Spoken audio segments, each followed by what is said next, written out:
seja bem-vindo a mais uma aula de arte. Eu sou Anailson Mesquita, professor da Rede Estadual de Ensino. E na aula de hoje, gente, nós vamos falar um pouquinho sobre as artes afro-brasileiras e a arte também indígena, tá? Um pouquinho de cada uma delas. Você sabe o que é afro-brasileira, arte afro-brasileira? Não sabe? Então a gente vai entender um pouquinho na aula de hoje, tá bom? Então prepara teu caderno aí, nota algumas dúvidas, tá? Depois pede a ajuda do teu professor, tá bom? Então olha só, o Brasil, gente, vamos falar um pouquinho da história, tá? É um dos países que mais possui população negra em todo o mundo. Isso devido aos mais de 4 milhões de homens e mulheres e crianças que foram trazidos para cá, né? No comércio de escravos em meados dos anos de 1500. Os escravos conseguiram sua liberdade, porém continuaram sendo discriminados, humilhados e maltratados. Muitos não possuíam bens e local para morar, o que gerou problemas, né, como as favelas, que a gente conhece até hoje, né, que encontramos no Rio de Janeiro, por exemplo. Hoje, os afro-brasileiros se destacam na música, no meio comercial, no teatro, nos filmes, no meio empresarial e em muitos outros meios no Brasil, muitas vezes superando aqueles brancos que se diziam insuperáveis, né? Então isso é um pouquinho da história aí desde o Brasil colônia até o Brasil atual, né? Para a gente entender como é que surgiu a cultura afro-brasileira. Então, a cultura afro-brasileira nasce aí dos escravos, né? Trazidos da África para cá, para o Brasil, né? E até mesmo pelos europeus, quando vieram para cá, pelos portugueses, e continuou até a época da abolição, né? Aí, então, começou também a se difundir as culturas africanas, europeias e indígenas por todo o país. Então, hoje, né, nós temos um país que tem culturas de vários povos, né? Inclusive no sul nós temos aí também resquícios da cultura alemã, né? Cultura holandesa e assim por diante, beleza? Desde que eram escravos, os afro-brasileiros já possuíam uma infinidade de aspectos próprios, né? Como por exemplo a cultura, a religião e a arte, né? Então a gente sabe que os escravos eles tinham aí a sua religião, né? Até também o momento de serem aí obrigados a entrarem para outra religião, né? No caso do catolicismo. E também tinham aí as suas artes, como a gente pode ver, né? Nas imagens, a capoeira, que é uma expressão, né? Na época utilizada pelos negros para se proteger, né? Dentro ali dos quilombos, né? E nós temos aí do lado direito algumas imagens aí desse povo que eles criavam, né, aí para representar até mesmo algum dos seus deuses da época, tranquilo?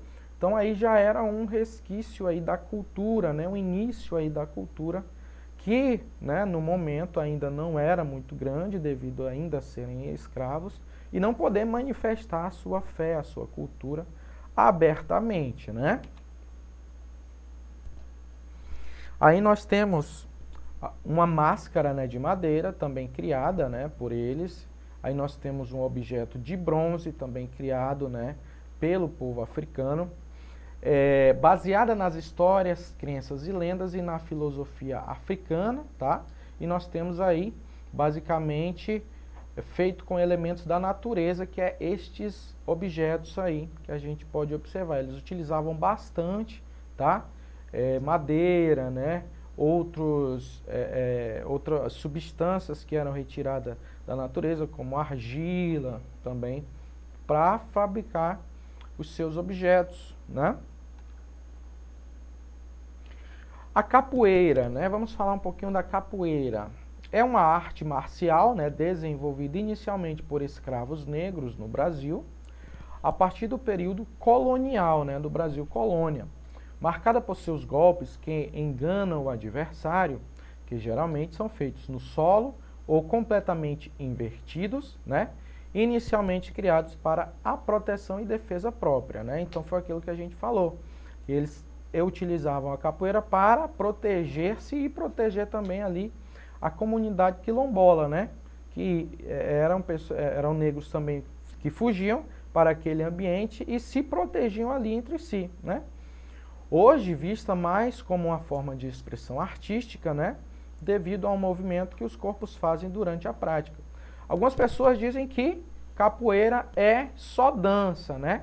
Mas muitos estudiosos da área marcial, né, lutadores, afirmam que a capoeira ela não é apenas uma dança, mas sim, né, uma forma de luta, tá? De proteção mesmo, daquela utilizado aí para proteção pessoal, beleza? Aí nós temos a música, né, afro-brasileira, criada também pelos afro-brasileiros negros. É uma mistura da música portuguesa, indígena e também africana, né, produzindo uma grande variedade de estilos. Entre os estilos influenciados nós temos aí, ó, o samba, o maracatu, o ijexá, o maxixe, a lambada, o carimbó e vários outros estilos, tá bom, gente? Nós temos o lundu, né? Então não tem muito estilo aí, tá? Afro-brasileiro que vocês podem pesquisar, beleza? A música afro-brasileira era altamente discriminada, sendo vista como música para marginais até o século XIX, onde só então começou a ser melhor aceita pela população, né? Então o que que acontece? Os brancos, né, eles viam essas manifestações como manifestações pobres, né? Muitos escritores até escreviam sobre isso e falavam que não era um tipo de arte que deveria ser consumida no país, por ser uma arte considerada por eles uma arte de baixo nível, né? Então, por esta razão aí a música era considerada uma música aí para marginais, para malandros.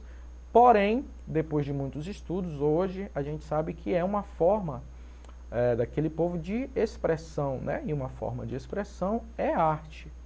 E aí nós temos que entender quais os fundamentos, quais os princípios de criação que norteiam aí esse tipo de arte, né? Muito bem. 2 instrumentos clássicos usados na música afro-brasileira são os tambores, tá? Aí nós podemos falar, são só 2 instrumentos. Aí, calma, porque tambores, existem vários tipos de tambores, né? Nós temos o tom, nós temos o bumbo, nós temos a caixa, tudo é tambor, mas produz um som diferente. E o berimbau, né? Então são aí essas formas aí, eles africanos são um povo bastante rítmico, então o tambor está sempre presente, né?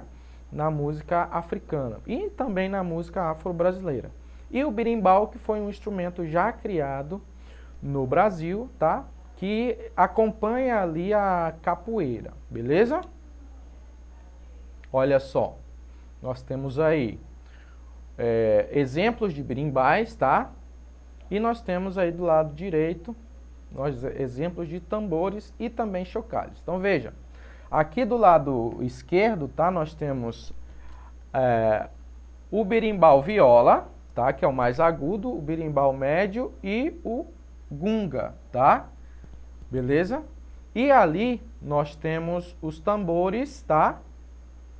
E os chocalhos, beleza? Os menores são chocalhos, tranquilo? E os outros que vocês podem observar aí com uma pele de animal aí são tambores normais. Não consigo dizer para vocês quais os tipos de tambores são, porque são bem peculiares, né? O da esquerda parece uma conga e o da direita parece um surdo, mas é preciso que a gente saiba que som que eles emitem, tranquilo? Aí na cozinha nós temos também, né, várias contribuições aí da cultura negra, né, e que se constituiu dentro da cultura brasileira aí, junto com a cultura indígena, com a cultura portuguesa, europeia, né? E aí nós temos aí, ó, a moqueca, né, ali embaixo, e a nossa famosa feijoada, que também são comidas típicas aí do nosso país, que fazem parte, tá, dessa cultura afro-brasileira, além de outras, tá, gente? Nós temos aí o vatapá, né? Nós temos o acarajé, né? Que todos são comidas aí que fazem parte da cultura afro-brasileira. Beleza? Aí algumas personalidades, tá? Da música, do esporte, nós temos aí Pelé, né? O Rei Pelé. Nós temos Vanessa da Mata, Gilberto Gil aqui como exemplo, mas nós temos outros artistas, né? Como Marcelo D2, Tobias Barreto, né? Daiane dos Santos, todos são o quê? Afro-brasileiros, né? Por quê? Porque fazem parte aí da cultura mistificada desse país, né? Todos nós temos um resquício de um povo e de vários povos aí dentro do nosso país, tranquilo? Algumas personalidades aí. E no dia 20 de novembro, tá? É o dia considerado o dia nacional, tá? Da consciência negra, né? Que pega o seguinte conceito, né? Liberdade, direitos para todos, tá bom? Então aí nós temos aí a imagem, todo mundo junto, né? Veja que são várias cores, né? Que fazem parte e não existe um povo só, mas... Aliás, não existem vários povos diferentes, mas todos são um só, né? Então, dia 20 de novembro, dia da consciência negra no Brasil. Tá bom, gente? É um dia muito importante. Aí nós temos, falar um pouquinho da cultura indígena brasileira, tá? Dentro do Brasil, nós temos várias etnias em que nós podemos encontrar, tá? Vários tipos de danças parecidas e não parecidas, tanto também como os objetos que várias etnias utilizam. Cocares, tá? Que é aquele lenço aqui, de lenço, ó, aquela faixa de penas, né? Com vários tipos de cores e de animais diferentes. As pinturas, tá? E aí nós temos também, aqui no Acre, nós temos várias etnias, né? Como a Xaninca, né? Que fazem aqui parte da nossa cultura, tá? Então, os povos indígenas são os povos originários que estavam desde o nascimento aqui, tanto do Estado quanto do país, tá? Da questão religiosa, do ponto de vista religioso, as culturas indígenas são marcadas pela presença do xamã, né? O pajé, aquela pessoa que é o centro ali, né? Como se fosse o governador daquela comunidade, responsáveis pela mediação entre o plano espiritual e o plano material, né? Então, na cultura indígena, nós temos bastante esse conceito. Então, o pajé, ele faz essa intermediação, né? Entre o plano físico, né? E o plano espiritual, né? Ou seja, ele fala aí, em tese, com os seres aí espirituais, né? Aí no artesanato nós temos também, né, objetos produzidos da cultura indígena, apesar de evidentes, nós temos aí vários objetos como os cocares, né? Nós temos a música também, que é bem diferenciada, nós temos a dança, tá? Os cocares a gente pode estar dentro aí da arte plumária, tá, gente? Beleza? Então, e esses, tá? Apesar da gente falar bem geralmente, no geral, aqui para vocês, é importante a gente saber que existem aspectos diferentes para cada uma delas, tá? Cada uma tem a sua contextualização específica ali, tá bom? Bom, dentro da aula de hoje, tá, gente? Vamos fazer uma pequena atividade, então nós vamos fazer o seguinte, responda a seguinte questão. Você vai escrever no seu caderno aí a resposta, tá? Por que é importante preservar a cultura afro-brasileira e indígena? Por que é importante, na sua opinião, tá? Escreva no seu caderno e aí depois você vai levar para o seu professor corrigir, tá bom? Por hoje é só, não esqueça de acessar a nossa plataforma Eduque e até a nossa próxima aula. Até mais.